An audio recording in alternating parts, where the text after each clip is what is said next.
Thomas's party, and he'll cry if he wants to, crack up if he wants to, do drugs if he wants to. You do this too with your mistress in the pool, do. The Girl in the Pool was directed by Dakota Gorman, who did Natural Disasters, written by Jackson Reed Williams, and in feature credit, and reunites Freddie Prinze Jr. and Monica Potter, yes, of Head Over Heels fame. Who remembers Head Over Heels? Who remembers the numerous Freddie Prinze Jr. romantic comedies that they did? They pretty much put him in any goddamn role just to see if they could capitalize on the I Know What You Did Last Summer, and I Still Know What You Did Last Summer fame. I do want to say, though, I like Freddie Prinze Jr. He seems to have a good head on his shoulders, seems to understand wrestling, and yeah, even actually wrote for WWE for a time. Remember that. Remember that, guys, because some people might actually forget such a fact. It is kind of wild, in all honesty. But nevertheless, yes, Freddie Prinze Jr., Monica Potter are husband and wife, and they are just trying to get through Thomas's surprise birthday party before things come crumbling down. Why are things going to come crumbling down? Because Thomas has been a cheating little monster, and his mistress ends up dead in the pool. There's a dead whore in the pool, as Stu Hart might say. And if you get that reference, I love you guys. And now he's trying to cover that up and make sure that nobody finds out about the mistress, even though he acts totally goddamn suspicious that there's no way that people, even with half a brain cell, couldn't suspect something is going wrong. Do not misunderstand. I'm not even knocking the actors in particular, but the characters are so thin, it's actually honestly astonishing. So, 11 executive producers, including Freddie Prinze Jr. himself being one of them, and 4 producers. There was a movie that I saw earlier this year that had like 21 executive producers. I'm trying to remember which one. But yeah, that's fine. If everybody can chip in a few bucks, you can make a movie like this. Literally set at one location, just on the grounds of this particular house. That's fine. Look, the movie is not nearly as egregiously awful as I thought it would be. It just was pretty goddamn basic. And also, even though it tries for a twist near the end, you kind of realize, like, a bit, the way through, okay, there's too much of a red herring for it to be going this direction. It's got to be somebody involved in the periphery, and yeah, maybe it is, maybe it isn't. I'll get into the spoilers in a minute. I've seen worse, don't get me wrong. I paid a few bucks to watch this on Amazon, because why not? I might as well give it a shot. And yeah, it's pretty basic. It's just kind of generic and kind of bland, but that's fine, cool, whatever. I'm down. I, have seen far worse than this throughout this year.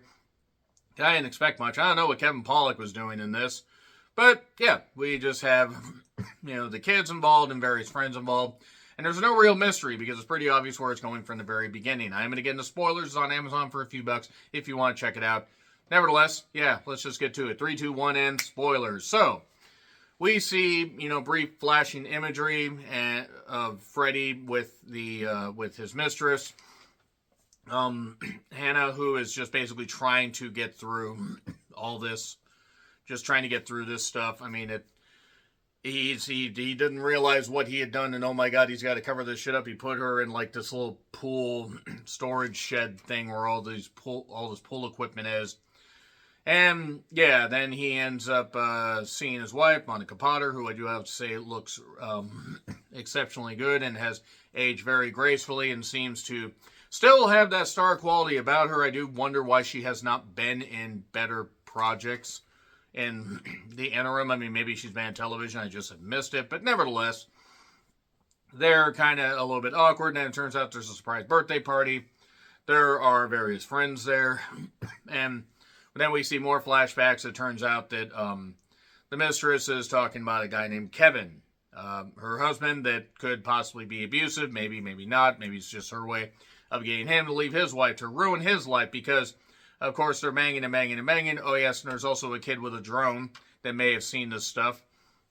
And I think that maybe that might be coming back to haunt him. Not necessarily. He ends up, he being Thomas, basically ends up, kind of panicking more and more at this party. Talks to his daughter, who is with some guy that's part of a non-profit organization that they've headed. There's a son, Alex.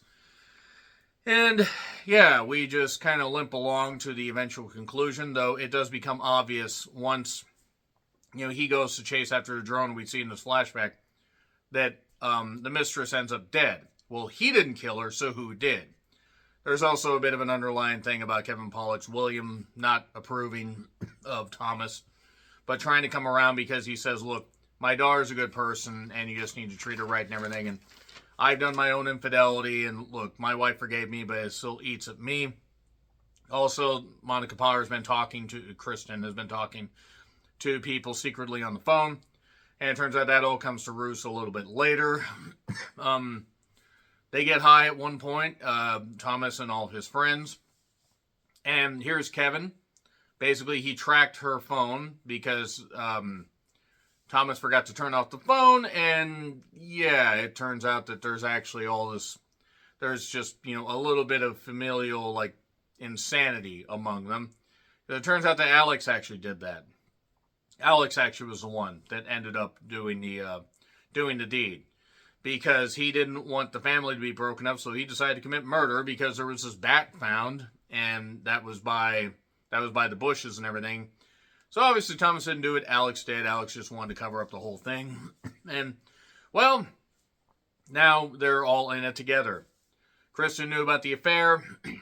Kevin is tied up at this point because, of course, he bloody is. And now they're trying to figure out all the stuff. Kristen knew about the affair. Now they're discussing this whole thing going on with the family. And they get everybody to leave right after a speech. And Thomas basically ends up taking the blame for the whole goddamn thing. That's pretty much it right there. I mean, yeah, it turns out that, Alex possibly could just end up becoming a serial killer at some point because he'll get a taste for blood and just do this. But that's basically it right there. There isn't a lot of nuance to this plot. It's pretty basic. It's pretty bland. It features a couple stars. It is what it is. I've seen worse, but it still gets an F because it's not very good. So, let me know your thoughts in the comments. Like, share, subscribe, Twitter handle in the description. I'm John Ricklin. I'll see you soon.